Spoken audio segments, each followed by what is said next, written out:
Yo, what's good? Welcome back to Trashman MMA. And as you can see on the screen, we're going over fights to make after UFC 316, made by yours truly, the one and only Trashman MMA. I hope y'all enjoy the editing, because on everything, bro, I'm the best editor on YouTube. Out of here with Lucas Tracy, Bed Tie, MMA Shake. Nah, bro, I'm here. Anyways, hope y'all enjoy the video. Uh, there's a plate on my desk. Let me set it down on the floor real quick. But let's get into it. First fight. Merab Dvalishvili versus Cory Sandhagen. Now, there's not much to go over here. This fight is damn near confirmed. Cory Sandhagen went into the back rooms with Merab after Merab got done like filming some sort of after fight interview. Shook his hand, said what's up. Merab said he's next. They shared a little laugh. Merab was like, you so funny, brother. I like your joke. You a funny guy. Keep on joking. And Cory Sandhagen was like, yeah, we'll have a media off, man. We'll have a media off. It's like, you know, this won't be crazy hype going into this fight. They'll be buddy buddy. It'll be like Merab versus Aljo, but in terms of friendliness, there's not gonna be really any shit talk. I'm sure. I feel like the max we'll get is Cory Sandhagen. We're friends, but I'm coming there to take his lights out. But overall, this is what it's gonna be. Cory Sandhagen, number 4th in the division. But honestly, I'm hyped for this fight. I mean, there's not really much else in the division. Like the next in line would be a Mario Batista if he gets another good win, or a Marcus McGee or Peter Yan, the winner of that fight. So there's not a whole lot in the division right now because Merab is kind of just steamrolling everybody. But I'm gonna be looking towards this fight. I mean, who's not a Cory Sandhagen enjoyer, dude? Who's not rocking with my boy? It's like saying you don't rock with Arnold Allen. It's like, what? Are you delusional? Are you crazy? Are you mental?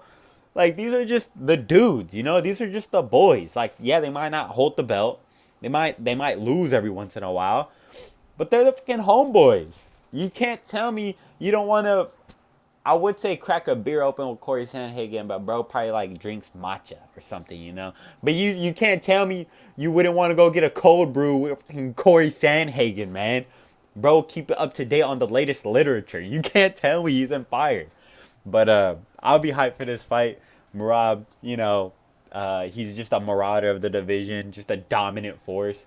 Even if you don't like his fight style, how could you not like an extremely dominant champion? On to the next fight, though. Yes! I'm making this fight, dude. I'm making this fight. I don't care. I don't care how you feel about this fight. I'm making it. It makes sense, dude. It makes sense. Okay? And I know a lot of people thinking, bro, Mario Batista's bump, dude. Mario Batista bump. He fought unranked Bellator Petchy Mix. Dude, calm down for a second.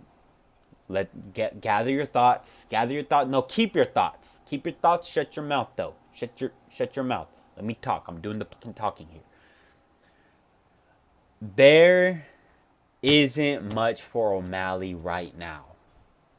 Oh, like O'Malley's next fight isn't gonna be a Umar Nurmagomedov, where he gets done even worse than Merab did him. O'Malley isn't gonna fight a Peter Yan coming off of a win of Marcus McGee, because at that point, Peter Yan deserves the title shot. Because how is Peter Yan gonna get a win over Davison Figueiredo and a win over Marcus McGee and not get a title shot? Cory Sandhagen comes in here after Peter Yan beats Davison Figueiredo, and then gets a title shot after he was already beaten by Peter Yan. Like, I'm just saying, it's crazy. So no, we're not going to do O'Malley versus Peter Yan anytime soon. That's going to be later down the line. Peter Yan is going to deserve a title shot if he gets through Marcus McGee. If Marcus McGee beats Peter Yan, then you could do a Marcus McGee versus O'Malley, and I wouldn't have too much to say about that. But as for like a Umar matchup for O'Malley, I think we should do Umar Nurmagomedov versus Song Ding Dong. I think that's the fight to make. Just because, I mean, look, I know, just because literally, I'm gonna keep it a buck. They're the similar parts of the world. I think you can make a better fight out of Umar and Song Yadong in like a co-main event in Saudi Arabia or somewhere over there, right? You know, somewhere in Macau if they go back. I think a Umar versus Song Yadong, I think that's for that demographic over there, which is kind of where you want to build those two, that'll be much better. And O'Malley isn't really looking for a big fight right now, I would say. I would say he's looking to rebuild. And the safest path to rebuilding is a Mario Batista. Like, you know, unless you're gonna get real scummy and like do like a freaking O'Malley versus, I don't know, a Rob Font. Hey, I got Rob Font though. I'm a Rob Font freaking glazer, bro. Uh, but in all seriousness, I think this makes the most sense. And you want to have O'Malley fight, not necessarily. You want to have O'Malley fight because O'Malley brings in a lot of casual fans. So you want to have him fight somebody who the casual fans know, and who do they know? The guy who fought on the same card O'Malley did. The guy who beat the hyped up prospect, you know? So I think honestly this makes the most sense for O'Malley right now. It's a perfect rebuild. It's not a layup by any means, but it's a good test. It's a good, hey O'Malley, you beat this guy, you know? Here you go. I don't know, maybe you could do it, maybe you can't, you know what I'm saying? Um I think it's a good fight. Mario Batista is also on the third longest win streak in the bantamweight division. Apparently, I saw like ESPN post that stat. First, it's Merab with like however many he has, uh, and then it's Aljo, and then it's Batista. Uh, so let's make it, dude. Let's make it. He deserves something big. Mario Batista deserves something big for being on an 8 or 9 fight fucking win streak. Let's stop giving this boy, you know. We get it. He did Aljo dirty or Aldo dirty, but let's give him something. Let's give him a fucking gift now, I guess. Uh, but yeah, I think this fight makes perfect sense for O'Malley and Batista. Um, on to the next, though. Kayla Harrison versus Amanda Nunes. Again, for this one, there's not much to say. They faced off. They faced off. This fight will be happening. Don't know when. Probably what it'll probably happen. It's June right now. It'll probably happen early 26. January, February. That's when it'll probably happen because Amanda Nunes isn't in the testing pool. You have to be in the testing pool for 6 months. Literally, best case scenario.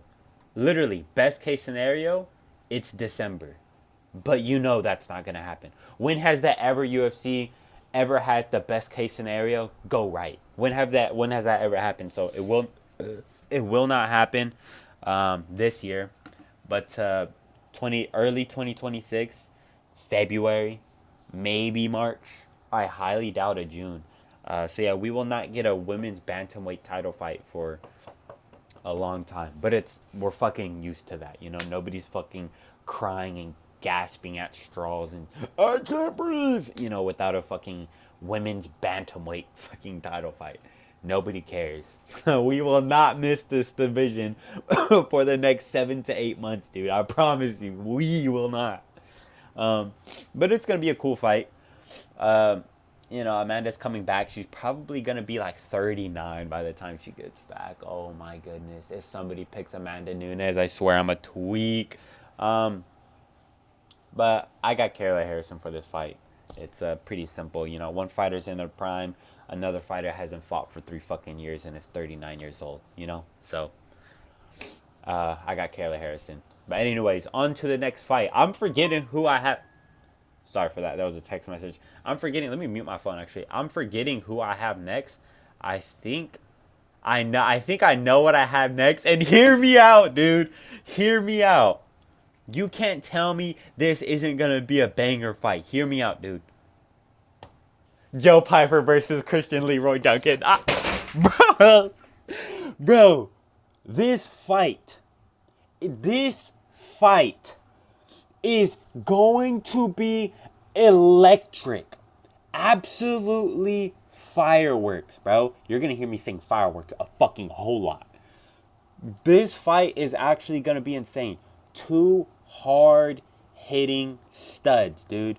Now, I would have put the guy who beats Christian Leroy Duncan. What's his name? And I probably honestly should have. Gregory Rodriguez. But I think Gregory Rodriguez has a fight coming up, if I'm not mistaken. Or unless I completely forgot about him, which might have been the case. But this fight, dude, you can't tell. Either or works good. Christian Leroy Duncan or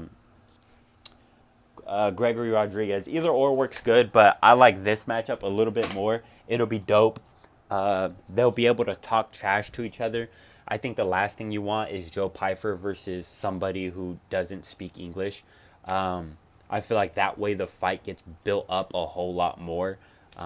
Joe Piper and this fucking, where's he from? This New Englander. You can't tell me, America versus UK would go crazy hard. CLD is gonna come out with his flag.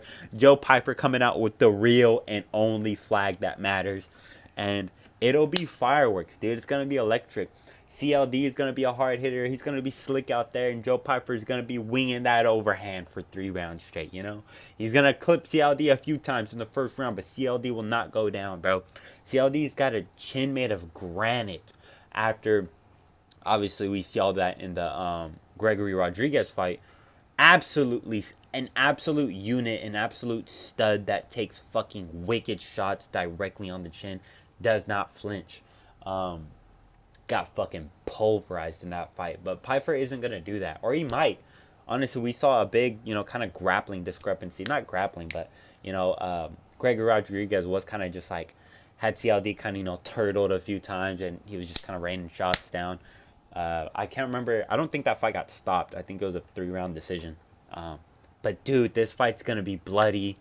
This fight's going to be not technical, at least from Joe Piper's standpoint. I mean, he's going to be trying to be technical, dude, but he's going to be winging overhands, and that's what I'm here for. Overhand merchants. That's what I want.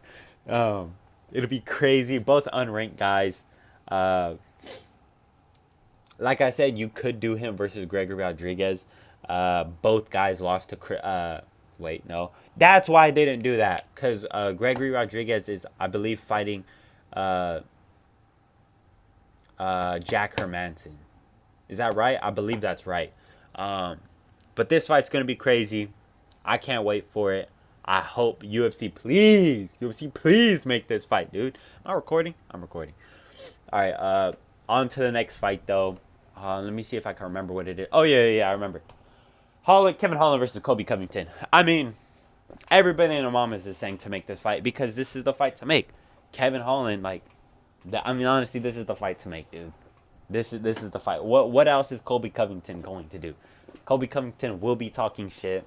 Kevin Holland will be talking shit.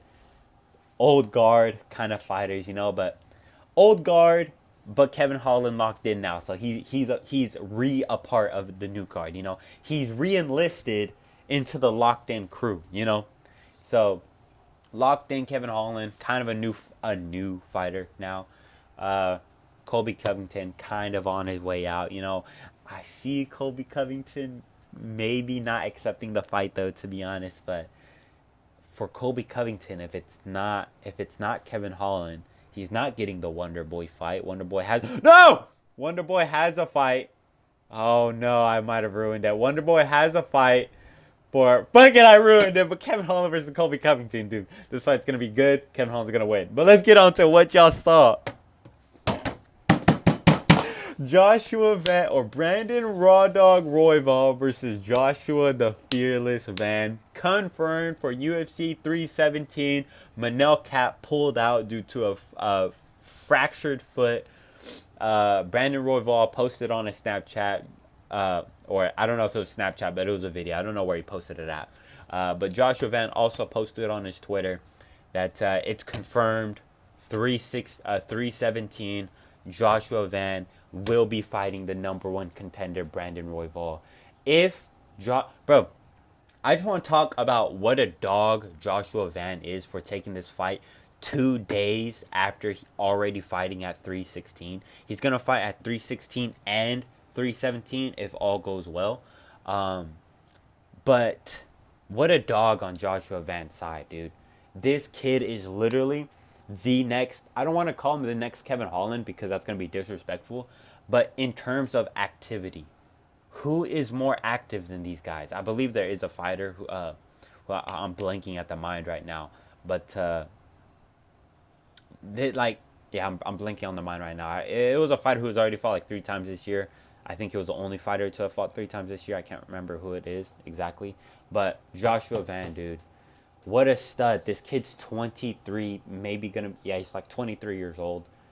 This fight's gonna be insane. I do worry for Joshua Van in terms of Brandon Royval does have the same stats as a Charles Johnson who knocked out a Van. He's 5'9". He has a 70-inch reach, 5 inches longer than Van, and like 5 inches taller than Van as well. So it is going to be hard, but I think Royval's boxing defense is going to show here. I was seeing some clips already of Royval getting tagged up by a Tatsuya, but Tatsuro Taira, and that guy was extremely green on the feet. So if you got a green Tatsuro Taira landing some decent shots on Royval, dude, what is a Van gonna do? I don't think Royval is gonna be shooting in this fight. He is a stand-up banger, but I mean, I guess he does have good grappling as well. But I feel like he stands on the feet, or at least he was standing on the feet against a Taira, who mainly wanted it on the floor. But this fight's gonna be crazy. The boxing is gonna be insane. Royval has a great bro. If Royval gets it done against Van, do you know how insane that's going to be? Like, talk about a contender earning his shot back. Dead ass. Talk about, I don't care if you don't want to see Royval versus Pantoja again. I really don't. Talk about earning your shot. Brandon Royval gets beaten by Alessandro Pantoja. What does he do? Give me Brandon Moreno. Beats Brandon Moreno. Give me Tatsuro Taira, undefeated, hottest prospect in the flyweight division. Gets him and beats him. Gets Manel Cap. Manel Cap pulls out. Give me the second hottest surging contender in the division, Joshua Van. This will be a generational 3-fight win streak.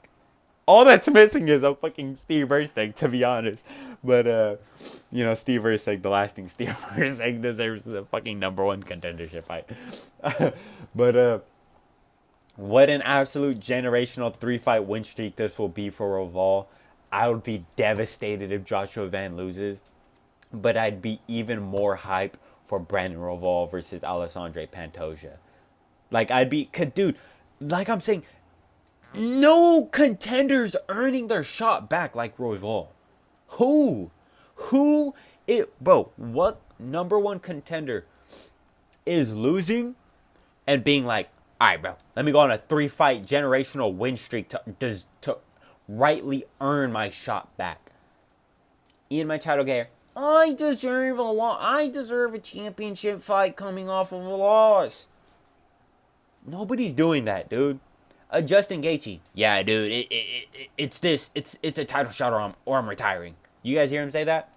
You guys actually hear Ali Abdullah Sleaze come out and say that Justin Gaethje said that he's only wants to fight for the title or he's gonna retire because he feels disrespected. I feel disrespected listening to that, dude. You saying that, Justin Gaethje, I feel disrespected. The fans feel disrespected that you said that. Shut your bitch ass up and fight fucking Paddy Pimblett, dude. Fucking hell. I deserve a title shot after beating a guy who already beat when he was coming up on short notice. fucking dude. Actually, privilege is crazy. Who else? What's his name? Yair Rodriguez. I beat one guy in 3 years who wasn't ranked and wasn't in the UFC. I deserve a title shot. Holy, bro. Talk about earning your shot. This is going to be... Oh, you guys like the fireworks in the background? I put the fireworks because this is going to be fireworks. Did you get it? Best editor on the fucking... on fucking YouTube, dude. Nobody can even fucking compare. I can't wait for this fight. I can't wait for this fight. I can't wait for this fight, dude. This is genuinely... This has to be on the main card. I know they're putting fucking fat-ass, disgusting Taco Bell eating Justin Tafa or whatever Tafa, bro, on the main card. Bro, deadass kick those guys off the pay-per-view and cut them out the UFC. I don't care about them whatsoever. I don't care that they're Australian or New Zealanders or Hawaiian or whatever the fuck they are. They're fat fucks. I'm not paying $80 fucking to watch out-of-breath fat-ass heavyweights fight. I will pay $80 to watch #1 contender Brandon Royval versus #12 contender Joshua the Fearless fucking Van. Put this card. What does the card look like? Charles versus Taporia, Pantoja versus Kaikara. Bro, put this as the third fight. I can't remember anything else that's on that card. I can't remember anything else that's on that. Put this there, dude. This is pay-per-view worthy. Oh, I can't wait for this fight, man. Once I saw this news, I literally jumped up and down, dude. There's nobody is this dog. Show me somebody else who has the dog in them like Joshua Van in the UFC right now and who's really showing it. This shit's gonna be fucking crazy. I can't wait for this. I've said that 30 times already, but genuinely speaking, this fight is fucking awesome. Awesome sauce. This fight is awesome sauce.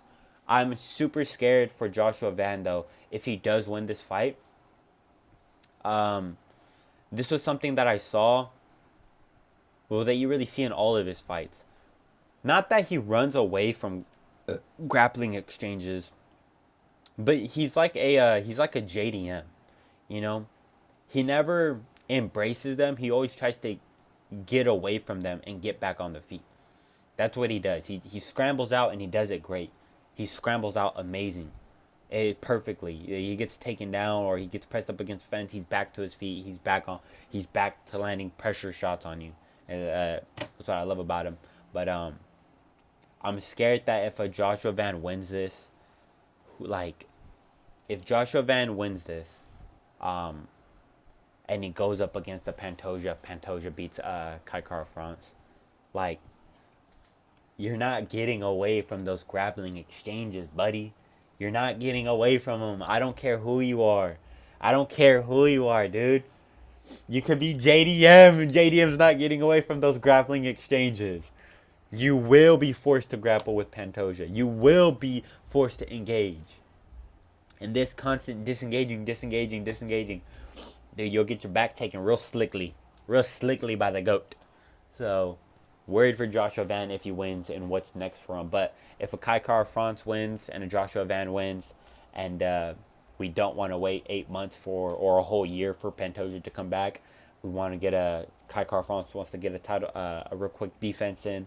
Joshua Van slips right in there, and dude, I think Joshua Van puts hands on Kai Kara-France. I think Joshua Van puts hands on the overhand merchant, Bruno Silva, glorified Bruno Silva, Kai Kara-France. I think Joshua Van puts belt to ass on Kai Kara-France. Just my opinion. But I can't wait for this fight.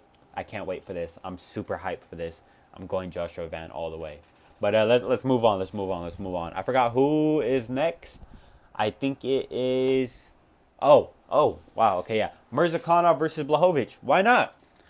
I hear people saying let's do Mirzakhanov versus I don't know, the other bums, you know? The other fucking light heavyweight bums. But let's do this one. Blachowicz is coming off of a loss to Carlos Ulberg. Hey, dude, I'm sorry, but that's how the game works. You gotta get right back in there, buddy. And it's not like you took a whole lot of damage either. You just got out tit for tatted. I know a lot of people saying that was a robbery. Wasn't a robbery. Yeah, let's do Mirzakhanov versus Blachowicz. Blachowicz is the 5th ranked light heavyweight. A lot of people are saying let's do an Alexander Rakic or a Volkan Oezdemir. Dude, no. Ozma is 16-0. He's proving that he's better than these bums. We don't need a fight. We generally don't need him fighting 2 spots up the rankings. Wait, like oh yeah, Mirzakhanov's undefeated. What is he, like 5-0 in the UFC? Yeah, let's give him 1 spot up. Let's see if he could beat the guy one spot ranked above him. We know he's gonna beat Johnny Walker. He probably most likely beats a Nikita Krylov.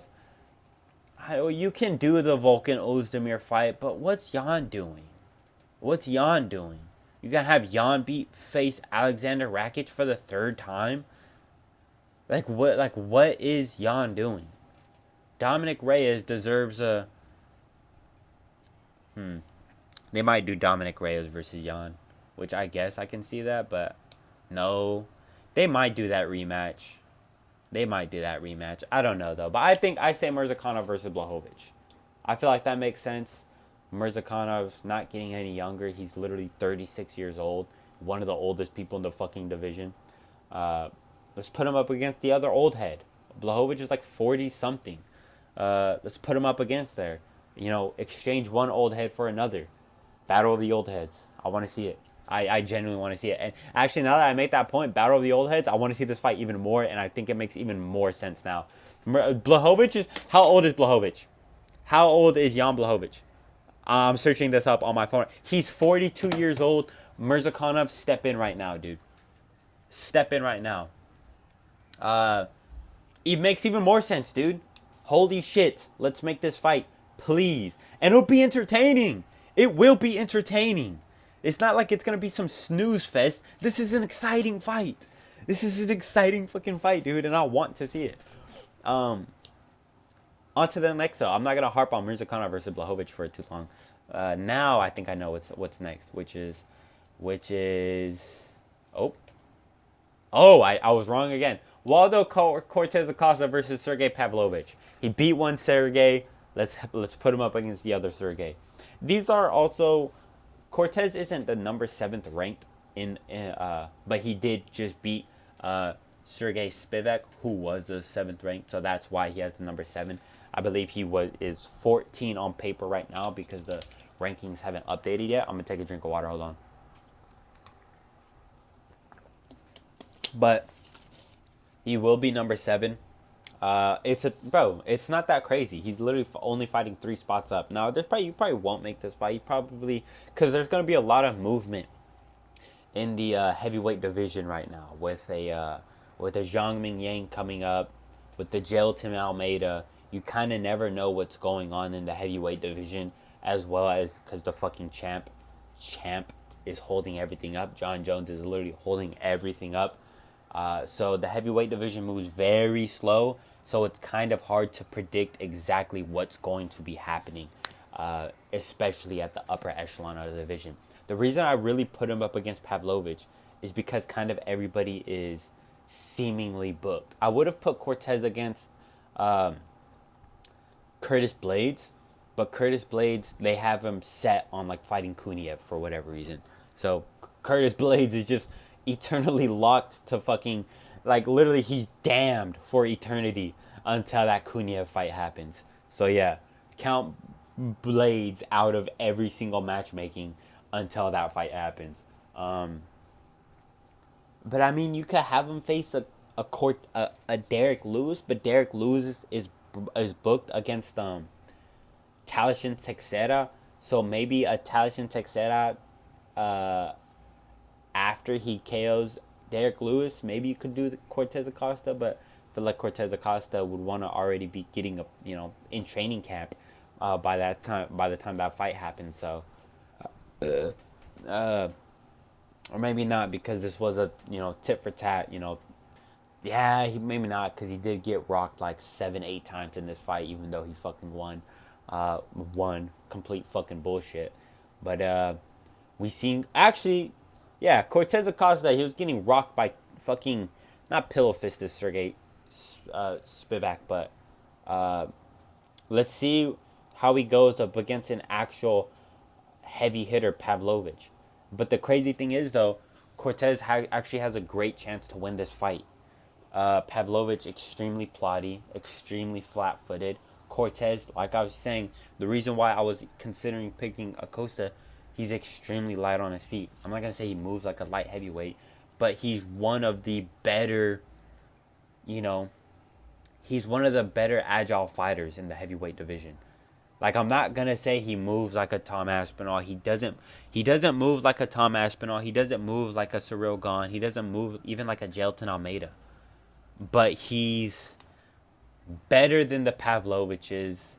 He's better than the Sergey Spivaks. He's better than the Derek Lewises. He's better than the, Curtis Blades in terms of footwork.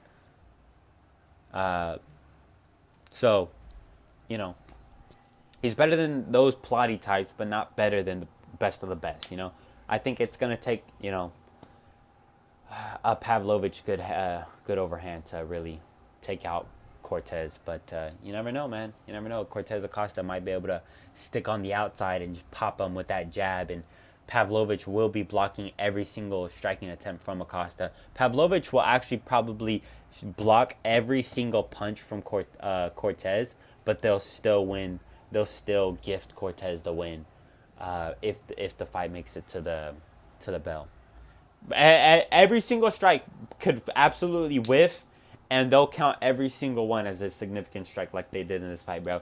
You look at the stats again in the Sergey Spivak fight, dude. I swear, I promise you, they had like 24 significant strikes to Acosta in the first or third round. I forgot. Absolute fucking malarkey. Absolute Jamie malarkey. Bullshit. Absolute bullshit. Pissed me off seeing that, dude. Anyways, before I get fucking even more upset at this fuck. I would have been 11-2, man. Fuck. Anyways, on to the next. Now I know what's gonna pop up. Gustafsson versus Jeremiah Wells. I mean, this was the fight that was already gonna happen. It was gonna happen May 31st. I think Wells pulled out, and Gustafsson fought on the card the next week. He stepped in for I forgot who he just beat, to be honest. Chaos Williams. Chaos Williams' opponent pulled out. Gustafsson looked good after cutting weight, or seemingly probably cut weight week after week, but he looked good. So fuck it, let's rebook him versus Jeremiah Wells. There's honestly no reason not to. Will Jeremiah Wells take that fight, though, after seeing what Gustafsson did to Chaos Williams? I don't think he will. I don't think he will. Hey, I think Chaos Williams is going to call him up and be like, hey, brother, one black man to another one. Don't take that fucking fight, dude. That neck tattoo's too insane, man. We can't handle that shit. But, yeah, rebook it. Why not? No reason not to. On to the next. I think I know what's next. Yeah.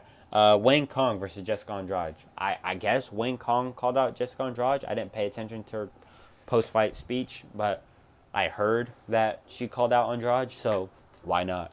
3-fight difference. She beat Ariana De Silva, who was ranked 13, I believe, but I put Wayne Kong as 12. She'll probably be 12.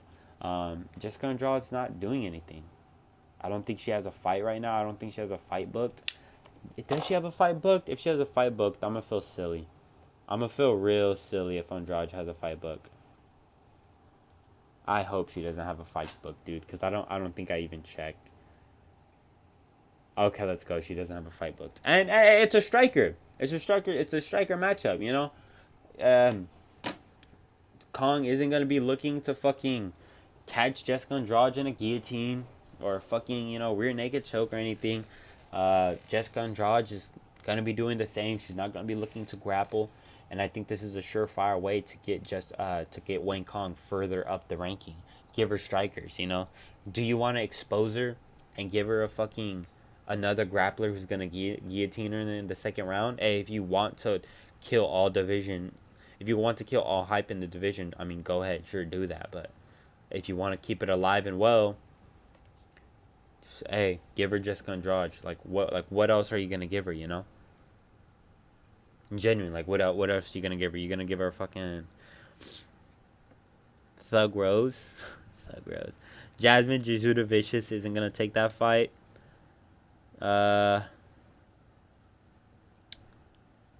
Tracy Cortez is booked. Karine Silva's booked. Miranda Maverick's booked. Literally, it's just Jessica Andrade. Like, everybody else is booked. So, this is the perfect fight to make. Literally the perfect fight to make. Striker versus striker. Give Andrade, a break.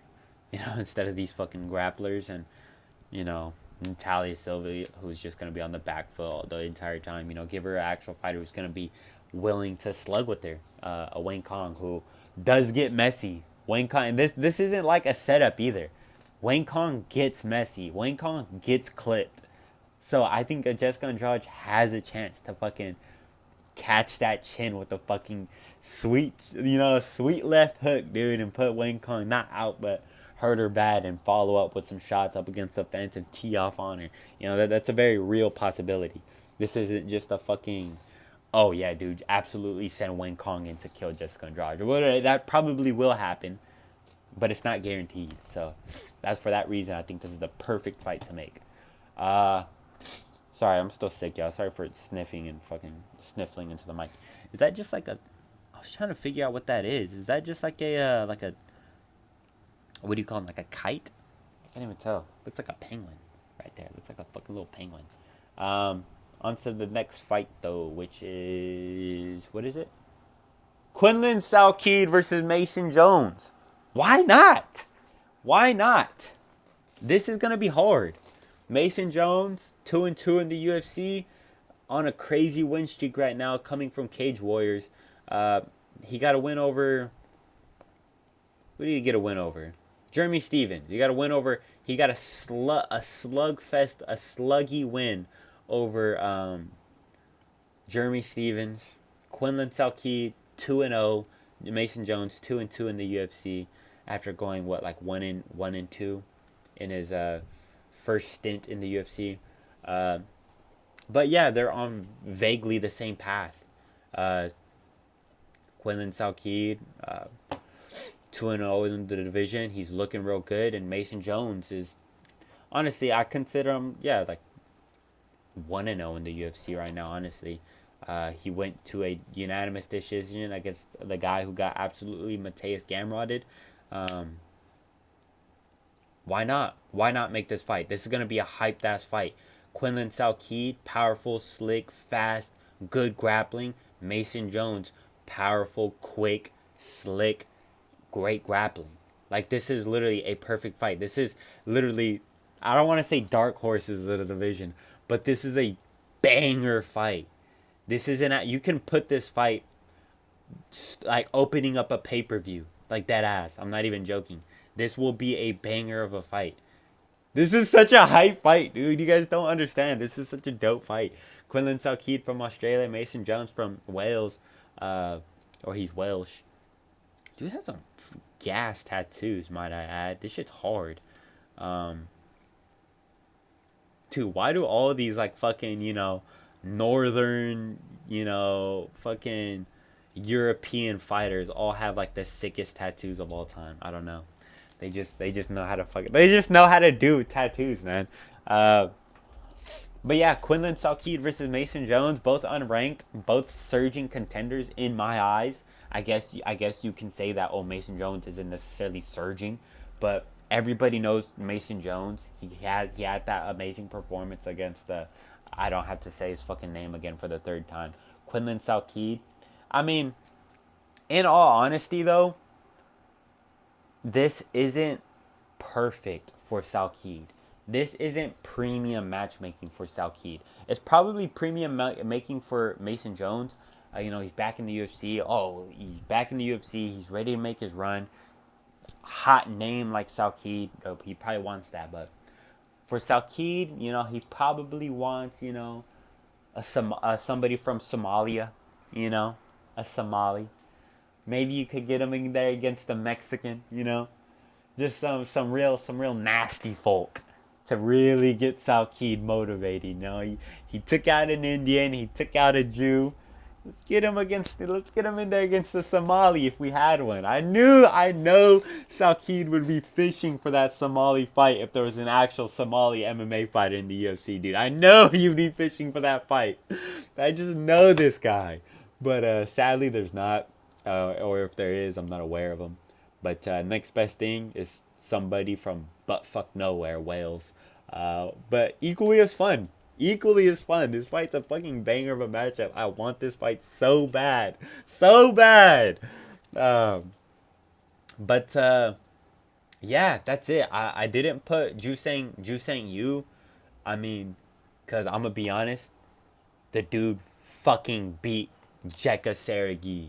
I get it. He's TKZ's prodigy. Chill the fuck out, dude. The guy got beat. Who's the guy that beat? The guy got fucking beat by Weston Wilson and Anshu Jubli. Calm the fuck down. Holy fuck.